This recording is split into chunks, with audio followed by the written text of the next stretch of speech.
আসসালামু আলাইকুম, কেমন আছো তোমরা? তো আমার নতুন ভিডিও চ্যানেলে তোমাদেরকে স্বাগত। তো আজকে করতে চলেছি শসা মাখা। তো তার জন্য আমি শসা নিয়ে নিচ্ছি, একটু তেঁতুল আর একটু লেবু দিয়ে ভালোভাবে আমি শসাটাকে মেখে নিব। ফার্স্টে আমি তেঁতুলটা দিয়ে মেখে নিচ্ছি এখানে, তারপরে আমি একটু লেবুর রসটা চেপে দিব।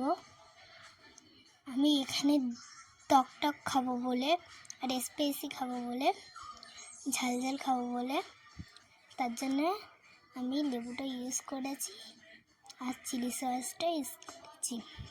আপনারা চাইলে নাও করতে পারবেন। তো ফার্স্টে আমি মেখে নিলাম ভালো করে। মেখে নেওয়ার পরে আমি এখানে মাখা হয়ে গেছে, তারপর ভালোভাবে চটিয়ে নেব। চটিয়ে নেওয়ার পরে আমি এতে দিয়ে দেবো একটু লবণ, দিয়ে দেবো লবণ অল্প করেই দিয়েছি, অল্প পরিমাণ, মানে তেঁতুল দিয়েছি তো আর লেবু দিয়েছি, তাই অল্প পরিমাণেই দিয়েছি।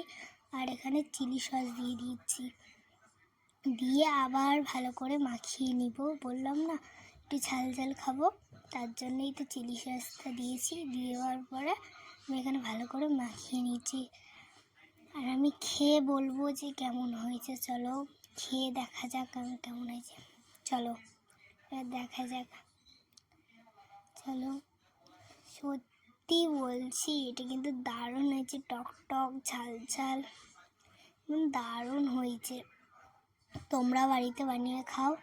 তো তোমাদেরকে আল্লাহ হাফেজ সবাইকে।